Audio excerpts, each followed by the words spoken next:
नमस्कार मु झरणा आपण मानक स्वागत करुछि आम चैनल आरजे अपलोडेड रे। जणे पीसीओएस महिला जदि गर्भवती हबा पई चाहंती तेबे सेमानक मनरे निश्चय एही क्वेश्चन टे आसी थाए कि कोन आमे नेचुरली कंसीव करि परिबु। नेचुरली कंसीव करिबा संभव हे थाए जदि किछिटा टिप्स आ ट्रिक्स को फॉलो करा जाय।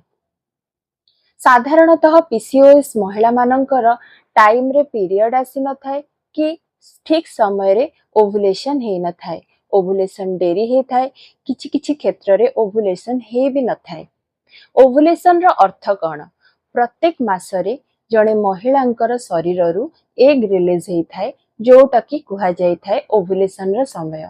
सेही ओव्युलेशन समय रे जदि नारी पुरुष संबंध रखि थांती तेबे नारीटी कंसीव करि थाए। किंतु पीसीओएस महिलांक क्षेत्र रे ओव्युलेशन टाइम रे आसी न थाए जहा द्वारा से माने कंसीव करि पारि न थांती। जदि गोटे पीसीओएस महिला निजर ओव्युलेशन को इंप्रूव करि थाए तेबे कंसीव करिवार चांसेस बढ़ी जाय थाए। आज का वीडियो रे मु आपनकु किछिटा टिप्स आ ट्रिक्स कहिबी जहा को आपणैले आपण नेचुरली कंसीव करि परिबे। रिसर्च रो धरा पड़िछि कि जदि जणे महिला निज ओजन रो 5% कमे थाए तेबे ताहार ओव्युलेशन इंप्रूव हे थाए एवं ठीक समय रे पीरियड मध्य आसी थाए। जदि जणे महिलांकर ओजन 70 केजी हे थाए तेबे तांकु 3 रे 4 केजी वेट कमेबार अछि।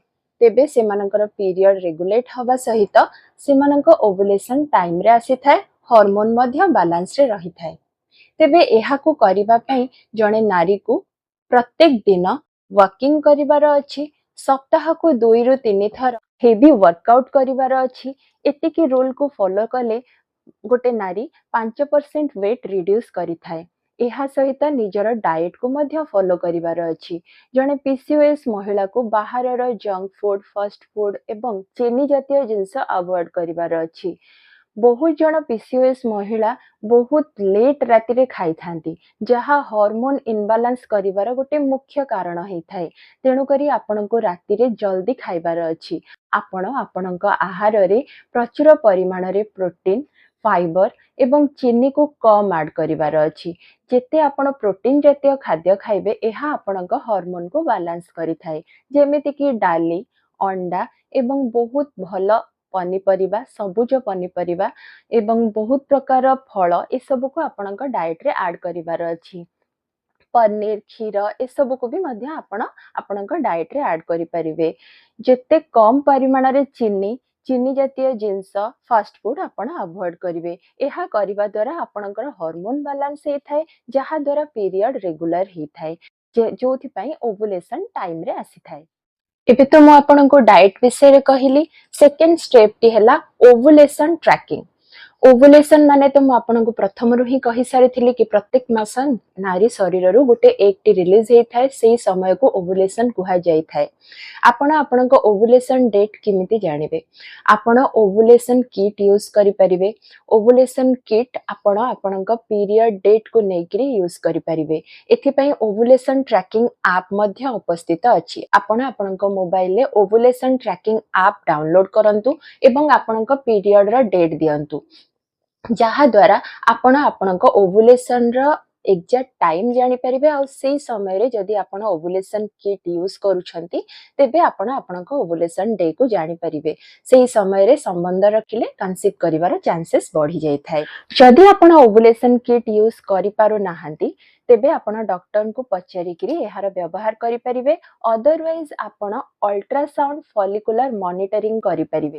अल्ट्रासाउंड फॉलिकुलर मॉनिटरिंग करी सी आपणकर एग रो मैच्योरिटी डेट टी कहि थांती। सेही डेट माध्यम रे आपण जदि संबंध रखिबे तेबे कंसीव करिवार चांसेस बढ़ी जाय थाए। जदि आपण ए सब करिबा परे भी गर्भवती हे पारु नाहंती तेबे डॉक्टर कंसल्ट करिबा द्वारा डॉक्टर आपणको ओव्युलेशन इंडक्शन मेडिसिन किंबा किछिटा इंजेक्शन दे थांती जहा द्वारा आपणकर एग मैच्योर हे थाए और टाइम रे रिलीज हे थाए और ओव्युलेशन मध्ये टाइम रे आसी थाए। एहा सहित इंसुलिन रेजिस्टेंस मेडिसिन मध्य दे थांती। जदि कौनसी भी एक्सरसाइज करिकिरी एते सारा डाइट फॉलो करिकिरी भी आपनकर वेट कमुनी तेबे इंसुलिन रेजिस्टेंस मेडिसिन डॉक्टर आपनको सजेस्ट करि थांती। एहा खाइबा द्वारा आपनकर हार्मोन बैलेंस रे आसी थाए, पीरियड रेगुलर हे थाए, ओवुलेशन मध्य टाइम रे आसी थाए। तेबे बहुत जण महिला कॉमन मिस्टेक करि थांती जे से माने भाबंती प्रथमे आमे पीसीओएस को क्योर करिबा तापरे प्रेगनेंसी प्लानिंग करिबा किंबा भल किरी वेट कमे दबा तापरे प्रेगनेंसी प्लानिंग करिबा जोटा कि सबुठु बड़ मिस्टेक।